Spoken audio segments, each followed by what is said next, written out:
मुंबईपासून नागपूरपर्यंत सर्व पालिका निवडणुका स्वबळावर लढणार. खासदार संजय राऊतांची मोठी घोषणा. कार्यकर्त्यांना संधी मिळावी यासाठी स्वबळावर लढणार राऊतांचं वक्तव्य. महाविकास आघाडी इतिहासात जमा, फक्त अधिकृत घोषणा बाकी. राऊतांच्या स्वबळाच्या घोषणेनंतर शिवसेना आमदार मनीषा कायंदे यांचा हल्लाबोल. महाविकास आघाडी केवळ फडणवीसांना सत्तेपासून लांब ठेवण्यासाठी तसंच केंद्रामध्ये भाजप सरकार येऊ नये यासाठी अस्तित्वात आली होती. त्यांच्यापुढे कोणत्याही प्रकारच्या विकासाचं धोरण नव्हतं. राऊतांच्या स्वबळाच्या घोषणेवर चंद्रशेखर बावनकुळेंची टीका. ठाकरेंच्या शिवसेनेचा स्वबळावर लढण्याचा निर्णय हे उशिरा सुचलेलं शहाणपण. भाजप नेते प्रवीण दरेकरांचा राऊतांच्या वक्तव्यावर टोला. ठाकरेंच्या शिवसेनेचा निर्णय म्हणजे उशिरा सुचलेलं शहाणपण. स्वतंत्र ताकद आजमावण्याचा प्रयत्न असेल तर घोडा मैदान पुढे आहे. शिंदेच्या शिवसेनेचे आमदार अर्जुन खोतकर यांची टीका. ठाकरेंच्या शिवसेनेची तयारी असेल तर आम्हीही स्वबळावर निवडणुका लढू. काँग्रेसच्या कार्यकर्त्यांचीही स्वबळावर लढण्याची इच्छा. काँग्रेस नेते नसीम खान यांचं मोठं वक्तव्य. स्थानिक स्वराज्य संस्थांच्या निवडणुका कशा लढवायच्या याचा निर्णय जिल्हा पातळीवर घेतला जाईल. मात्र सध्या तरी आम्ही महायुतीतच लढण्याचा संदेश दिलाय. भाजप प्रदेशाध्यक्ष चंद्रशेखर बावनकुळेंचं वक्तव्य. केंद्रीय बोर्डाच्या शाळांमध्ये सुद्धा राज्यगीताचा समावेश असणं बंधनकारक करण्याचा शिक्षण विभागाचा निर्णय. त्यामुळे आता सीबीएसई आणि आयसीएसई बोर्डाच्या शाळांमध्येही जय जय महाराष्ट्र माझा, गरजा महाराष्ट्र माझा हे गीत रोज सकाळी गुंजणार. एसटी महामंडळानं तयार केलेल्या ॲपच्या माध्यमातून प्रवाशांना लालपरीचं लोकेशन मोबाईलवर कळणार. एसटीच्या ताफ्यातील सर्वच गाड्यांना व्हेइकल ट्रॅकिंग सिस्टीम. गेल्या 2 दिवसात सोन्याच्या दरामध्ये 1000 रुपयांची वाढ. सोनं 80,650 रुपयांवर. जागतिक बाजारपेठेत सोन्याच्या मागणीत वाढ झाल्यामुळे दरवाढ झाल्याची माहिती. गोकुळकडून म्हैस दूध खरेदी दरामध्ये 2 रुपयांची वाढ. आजपासून नवीन दरानुसार शेतकऱ्यांकडून दूध खरेदी. नव्या दरानुसार 56 रुपये 60 पैसे दरानं दूध खरेदी. पुणे मुंबईमध्ये दुधाची मागणी वाढल्यामुळे उत्पादन वाढवण्याचे प्रयत्न. मुंबई मेट्रो लाईन 7 आणि 2A या दोन्ही मार्गावर पूर्ण गतीनं संचालनासाठी CCRSची मंजुरी. दोन्ही मार्गांना सुरक्षा प्रमाणपत्र प्रदान. ठाण्यातील खोपट एसटी बस स्थानकामध्ये 17 नवीन बसेसचं उद्घाटन. रस्ता सुरक्षा अभियानादरम्यान चालकानं काय काळजी घ्यावी याची माहिती देण्यात आली. मुंबईत बेकायदेशीरपणे राहणाऱ्या बांगलादेशींची मुंबई पोलिसांकडून धरपकड सुरूच. 1 ते 11 जानेवारीपर्यंत 26 बांगलादेशींना अटक. मुंबईच्या विविध पोलीस ठाण्यामध्ये आतापर्यंत 13 गुन्हे दाखल. मुंबईच्या ओशिवरा परिसरामध्ये पोलीस भरतीमध्ये हायटेक कॉपीची घटना. कानामध्ये इलेक्ट्रॉनिक चिप लावून एक तरुण पेपरमध्ये कॉपी करत असल्याचं उघड. संबंधित तरुण पोलिसांच्या ताब्यात. इमारतीच्या टेरेसवर मित्रांना घेऊन मद्यपान करणाऱ्या भावांना इमारतीच्या सेक्रेटरीचा विरोध. टोळक्याकडून सेक्रेटरी आणि त्याच्या भावाला बेदम मारहाण. उल्हासनगरमधली घटना. वीज उपकेंद्राच्या उद्घाटन कार्यक्रमाचं खासदार सुप्रिया सुळेंना ऐनवेळी निमंत्रण.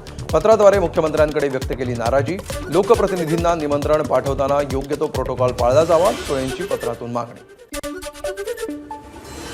बारामतीच्या अंजनगावमधील उपकेंद्राच्या उद्घाटनाला अजित पवार आणि सुप्रिया सुळेंनी लावली हजेरी. विधानसभेनंतर पहिल्यांदाच दोघं एकाच कार्यक्रमात. यावेळी सुप्रिया सुळेंना बघून अजित पवारांनी जोडले हात. पिंपरी चिंचवडमध्ये महागड्या 4 चाकी चोरणाऱ्या आंतरराष्ट्रीय टोळीला अटक. वाकड पोलिसांची कारवाई. आरोपींकडून जवळपास 60 लाख रुपये किमतीचा मुद्देमाल जप्त. साताऱ्याच्या कराड तालुक्यातील पालीमध्ये खंडोबाची यात्रा. राज्यातील कानाकोपऱ्यातून भाविक खंडोबाच्या दर्शनासाठी दाखल. खंडोबा म्हाळसा विवाह सोहळ्याचा आजचा मुख्य दिवस. मुख्यमंत्री देवेंद्र फडणवीसांकडून शनी शिंगणापुरामध्ये तैलाभिषेक. भाजप अधिवेशनापूर्वी फडणवीस शनी शिंगणापुरात दर्शनाला. फडणवीसांच्या दौऱ्याच्या पार्श्वभूमीवर मोठा पोलीस बंदोबस्त तैनात. भाजपच्या अधिवेशनासाठी भाजप नेते शिर्डीमध्ये. रवींद्र चव्हाण, नारायण राणे, चंद्रकांत पाटील, राम शिंदेसह इतर नेते साईबाबांच्या दर्शनाला. उद्या भाजपचं अधिवेशन होणार. शिर्डीत भाजपचं राज्यस्तरीय अधिवेशन. राधाकृष्ण विखे पाटलांकडून अधिवेशन स्थळाची पाहणी. शिवसेना आमदार सुहास कांदेंच्या अंगरक्षकावर गुन्हा दाखल. एका हॉटेलमधील कर्मचाऱ्याला बंदुकीचा धाक दाखवल्याप्रकरणी गुन्हा दाखल. अंगरक्षक विशाल झगडे आणि नाशिक रोड पोलिसांच्या ताब्यात. मंत्री दादा भुसेंच्या उपस्थितीत मालेगावमध्ये शासकीय अधिकाऱ्यांची आढावा बैठक. शासकीय अधिकाऱ्यांनी जिल्हा परिषदेची एक शाळा दत्तक घ्यावी, भुसेंचं शासकीय अधिकाऱ्यांना आवाहन. नाशिकमध्ये गेल्या काही दिवसांमध्ये नायलॉन मांजामुळे 18 अपघात रोखण्यासाठी नाशिकमध्ये सामाजिक संस्थांचा पुढाकार. नायलॉन मांजापासून वाचण्यासाठी दुचाकी स्वारांना दिलं मोफत सुरक्षा कवच. नाशिकच्या मुंबई नाका परिसरामध्ये ड्रंक अँड ड्राईव्हचा प्रकार. कार चालकानं चहाच्या टपरीसह 3 दुचाकींना दिली होती धडक. अपघाताच्या 3 दिवसांनंतर गुन्हा दाखल. अपघातामध्ये 3 जखमी. प्रदोष असल्यामुळे शनी शिंगणापूरमध्ये भाविकांची मोठी गर्दी. राज्यासह देशभरातील भाविकांनी तैलाभिषेक करत घेतलं दर्शन. भाजप नेतेही दर्शन घेणार असल्यामुळे परिसरामध्ये मोठा पोलीस बंदोबस्त तैनात. अहिल्यानगरमधील बागडपट्टी परिसरामध्ये पंतप्रधान मोदी आणि योगी आदित्यनाथ यांचे फोटो असलेल्या पतंग बाजारामध्ये मोदींचा फोटो असलेल्या पतंगांना सर्वाधिक मागणी. संतोष देशमुख हत्या प्रकरणातील सर्व आरोपींवर मकोका. वाल्मिक कराड सध्या खंडणी प्रकरणी अटकेत असल्यामुळे त्याच्यावर मात्र मकोका नाही. वाल्मिक कराड नंतर आता त्याचा मुलगा सुशील कराडही अडचणीत. वाल्मिक कराडच्या मुलाविरोधात सोलापूर कोर्टात तक्रार अर्ज. सुशीलनं मॅनेजरच्या घरात घुसून पिस्तुलाच्या धाकानं लूट केल्याची तक्रार. केस, जिल्हा आणि सत्र न्यायालयाकडून विष्णू साठेला 2 दिवसांची सीआयडी कस्टडी. सरकारी वकिलांनी मागितली होती 8 दिवसांची कस्टडी. खंडणी प्रकरणामध्ये सीआयडी कोठडीत असलेल्या वाल्मिक कराडची प्रकृती बिघडली. अशक्तपणामुळे डॉक्टरांकडून कोठडीतच उपचार. नांदेडमध्ये मराठा समाजाची बैठक. वाल्मिक कराडची नार्को टेस्ट करा, तसंच पंकजा मुंडे आणि धनंजय मुंडे यांना नांदेड जिल्ह्याचं पालकमंत्री करू नये अशीही मराठा समाजाची मागणी. संतोष देशमुख सोमनाथ सूर्यवंशी हत्येप्रकरणी धाराशिवमध्ये जनाक्रोश मोर्चा. संभाजीराजे, जरांगे, सुरेश धस, आव्हाड आणि ज्योती मेटे सहभागी.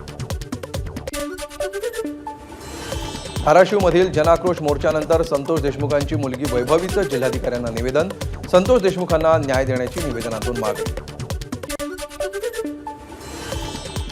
बीड जिल्ह्यात मुलींचा जन्मदर घटला. 1000 मुलांमागे केवळ 865 मुली. अवैध गर्भलिंगनिदान करणाऱ्या रॅकेटवर कारवाईची मागणी. एबीपी माझा, उघडा डोळे बघा नीट.